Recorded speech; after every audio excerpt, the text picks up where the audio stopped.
मैं रास्ते से गुजर रहा था, तभी एक घर से अचानक बहुत दर्द भरी आवाज़ से रोते हुए एक बच्चे की आवाज़ सुनाई पड़ी। तब मैं खुद को रोक नहीं पाया और उस घर के अंदर जाके देखा तो बच्चे बहुत ही सिसक सिसक के रो रहा था और साथ ही उसके माँ भी रो रही थी। मैंने पूछा कि आप अपने ही बच्चे को मार रही हो और क्यों रो रही हो? क्योंकि बच्चा अगर गलती करता है तो आप पीट रही हो, तो आप रो क्यों रही हो? तो उसकी माँ बताती है कि भैया आप नहीं समझोगे, हम गरीब परिवार के लोग हैं।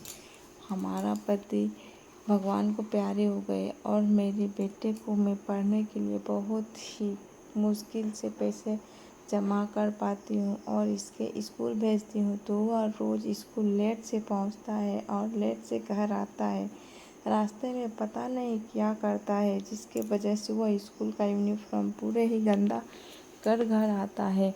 मैं इसे कितना भी समझाऊं, कितना भी कहती हूँ कि आप सीधा स्कूल जाओ और पढ़ के सीधा घर आओ, पता नहीं है क्या करता है पूरे रास्ते में। आज मैं इसे नहीं छोड़ूंगी। मैंने उसे बहुत समझाया। समझाने के बाद मैं वहाँ से चला आया। मैं घर पे आकर मैं उस बात को सोच रही थी कि कुछ दिनों के बाद में अचानक कुछ काम के वजह से मुझे सब्जी मंडी जाना पड़ा। मैं सब्जी मंडी गई तो देखा कि वहाँ पर वह लड़का आकर सब्जी जो थैले पे लोग खरीद के रख रहे थे, उनके छूटकर जो गिर रहा था सब्जियाँ, वह लड़का वह सब्जियों को उठाकर अपने ही थैलों में रख रहा था और वह सारे सब्जियों को लेकर एक दुकान के पास जाकर छोटी सी दुकान लगाकर अपने सब्जियों को तेज़ आवाज़ में चिल्ला चिल्लाकर बेच रहा था। तभी दुकान के जो पीछे वाले बड़े दुकान के जो थे वह आए और उसके छोटे से दुकान को ये लात इतनी ज़ोर से मारे कि उनकी सारी सब्जियां रास्ते पे जाके बिखर गई और लड़के की हाथ पकड़कर धक्का मार के गिरा दिए। तभी लड़के बिना कुछ कहे ही उठकर अपनी सब्जियों को इकट्ठा जमा कर एक दूसरे की दुकान के आगे डरते डरते उसने दुकान लगाई और उसकी सब्जियां कम होने की वजह से और वह सारी दुकानों के तुलना अपने सब्जियों के कम दाम में बेच रहा था, उसके वजह से उसकी सब्जियां बहुत ही जल्दी से बेचाकर ख़त्म हो गई और वह पैसे को लेते हुए एक दुकान में जा पहुंचा और वहां जाकर अपने पैसे उस दुकानदार को दे दी और वहां से अपना बैग उठाया और स्कूल की तरफ निकल गया।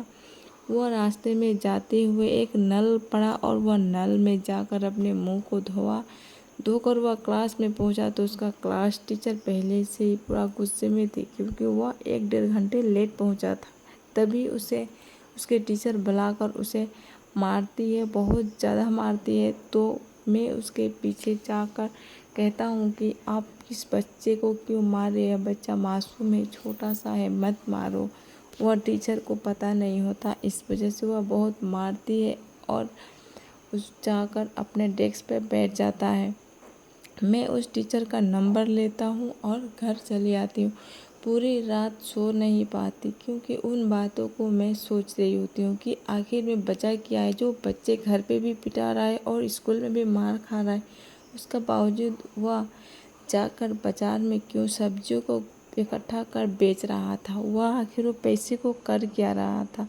मैंने सुबह उठते ही उसके टीचर को फ़ोन की और करने के बाद मैंने उससे कहा कि आप किसी भी हालत में सब्जी मंडी वक्त पर पहुंच जाइए।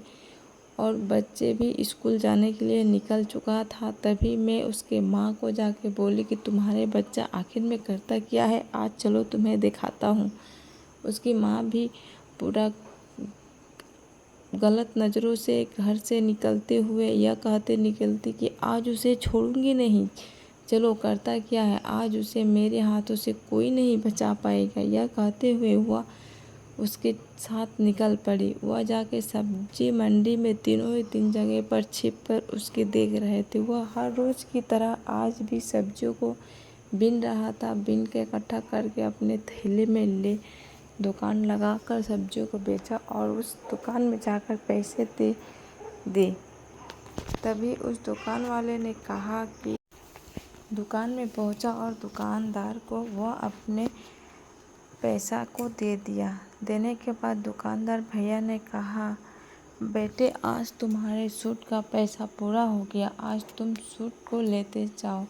तभी सूट को लेकर अपने बैग में डाला और जल्दी से स्कूल की ओर निकल पड़ा। फिर से स्कूल में जाते वक्त नल मिला। नल में उसने अपने मुंह को धोया। धोने के बाद स्कूल पहुंचा। स्कूल पहुंचते ही उसके टीचर ने बैठी हुई थी। तभी वह डेस्क पर अपने बैग को रखते हुए वहाँ पे जाके खुद को संभालते हुए कहा, मैं अपने हाथ को आगे करते हुए वह अपने मार खाने के लिए रोज़ की तरह रेडी हो चुका। तभी उसके टीचर को देखा नहीं गया और टीचर उसके गले से लगाकर ज़ोरों से रोने लगी। तभी पीछे खड़ा वह व्यक्ति जाके उसे समझाता है कि अभी मत रो, आप चुप हो जाओ। और उसकी माँ इस तरीके से रो रही थी जैसे लग रहा था इस नन्हे से जान पर बहुत दिनों से जुल्म हो रहा था और वह एक दूसरे को देखकर अपने उस जुल्म की सज़ा भुगत रहे थे और अपनी गलती की पश्चाताप करने के लिए वह आंसू बहा रहे थे। तभी उस आदमी ने आकर पूछा कि बेटे यह तुम बैग में क्या लेकर आए वहाँ से, उस पैसे को करती आप क्या हो। बच्चे ने कहा, मेरे माँ दूसरों के घरों में अमीर है, जिनके घरों में काम करती है और उनको पास अच्छे कपड़े नहीं है पहन के जाने के लिए। तभी मैंने सब्जी को इकट्ठा करके बेच कर जो पैसा जमा किया था उसी पैसे से मैंने माँ के लिए एक सूट खरीदा है, वही सूट तो मेरे बैग में है।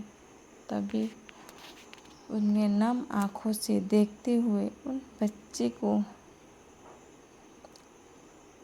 कैसा लगा यह कहानी। आपको अच्छा लगा तो नीचे कमेंट में बताइएगा और मेरे वीडियो को बहुत सारा सपोर्ट कीजिए। And thank you for watching. Subscribe my channel. फिर से मिलते हैं एक नए कहानी, एक नए स्टोरी के साथ। तब तक के लिए बाय।